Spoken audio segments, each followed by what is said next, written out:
इस वक्त press conference करें, आपको लिए चलते हैं। इन दोनों को डी लिंक किया जाए। लोगों को या फेडरेटिंग यूनिट्स को सियासी और माशी हकूक़ देने के लिए कत्ल गारतगिरी की ज़रूरत नहीं है।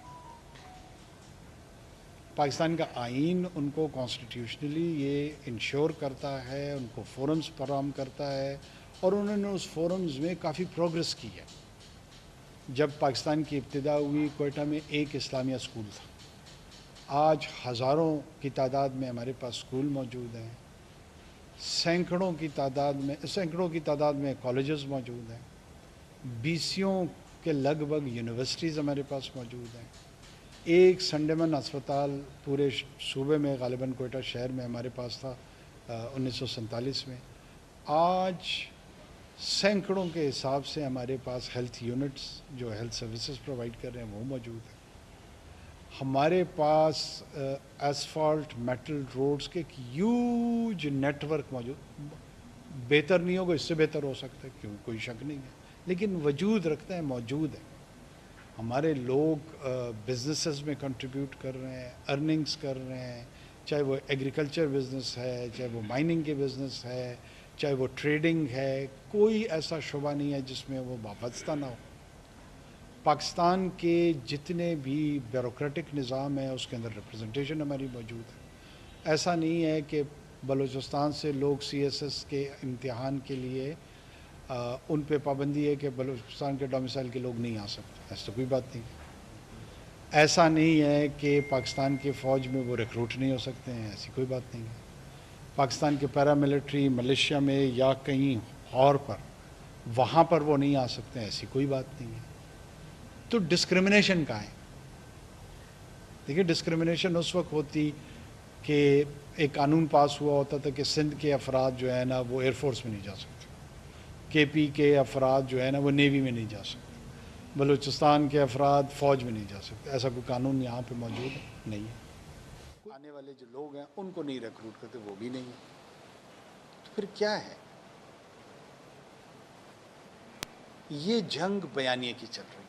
मेरे चीफ मिनिस्टर साहब भी पिछले दिनों लाहौर शायद तशरीफ़ लाए थे और उन्होंने बिल्कुल दुरुस्त आइडेंटिफाई किया था कि इन मिलिटेंट से लड़ना इतना मसला नहीं है जितना ये जो सोशल और मेंटल स्पेस इन्होंने पाकिस्तान में कंफ्यूज करके खड़ी कर दी है, इससे लड़ना हमारे लिए मसला हो गया। लोगों को समझा नहीं पा रहे हैं, लोगों को हम बता नहीं पा रहे हैं, लोगों को हम एक्सप्लेन नहीं कर पा रहे हैं, या लोगों ने भी इनकार किया हुआ है समझने से कि हमने समझना ही नहीं है।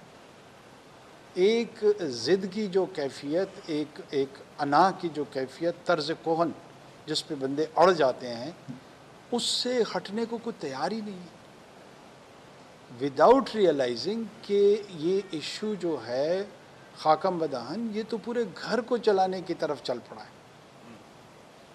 ये न माशी हुकूक का मसला है, न ये सियासी हुकूक का मसला है, न ये इलेक्शंस की पार्टिसिपेशन का मसला है, न ये वोट देने का मसला है, न ये वोट लेने का मसला है। वो खुल्लम खुल्ला अलहदगी की तहरीक चला रहे हैं और उस तहरीक के लिए तशद्दुद को एक सबसे अहम टूल के तौर पे इस्तेमाल कर रहे हैं और लोग उनकी सदा बनकर पूरे मुल्क में बात करना चाह रहे हैं। कोई 71 याद दिलाता है, कोई बांग्लादेश याद दिलाता है। अच्छा, मुझे मतलब हैरत होती है, ये बांग्लादेश में हम हारे, हमने सरेंडर किया, किसने इनकार किया इससे? क्या पाकिस्तान दुनिया की वाहिद रियासत है जिसकी फ़ौज ने सरेंडर किया और वो हारी है? बाकी दुनिया में जितने ममालिक हैं उन कौमों की ज़िंदगियों में इस तरह का कोई वाक़या नहीं हुआ। जापान का हुआ है, नहीं हुआ है, रशिया का हुआ है, नहीं हुआ है, फ्रांस का हुआ है, नहीं हुआ है, UK का हुआ है, नहीं हुआ है, अमेरिका का हुआ है, नहीं हुआ है, अफ़गानिस्तान का हुआ है, नहीं हुआ है, कौन सा, हिंदुस्तान का हुआ है, नहीं हुआ है, चीन के साथ नहीं हुआ है, और किसी मुल्क में माँ सिवाय जुगतें आपस में जो पाकिस्तानी एक दूसरे को कराते हैं, कोई और कौम मुझे बताएं जो जुगतें कराती हो। ओ तुम तो वही हो ना जो हार गए। ऐसे तमाशबीन के तौर पे आपको जुगत कराते हैं जैसे ये इस कौम का हिस्सा नहीं है, मैं हिस्सा हूँ और ये छत से खड़ा मेरा तमाशा देख रहा है और मुझे जुगतें करा रहे हैं। یہ کون سی ذہنی کیفیت ہے؟ بڑے بڑے دانشور جو کہ کہلواتے ہیں اپنے آپ کو یا چاہتے ہیں کہ میں اور آپ ان کو یا تو ان قوموں میں سے کوئی ہارا نہ ہو، پھر تو ٹھیک ہے. ہم واحد نگراں وزیر اعظم انوار الحق کاکڑ نیوز کانفرنس کر رہے ہیں. انہوں نے کہا کہ پرتشدد احتجاج نقصان کا باعث ہے.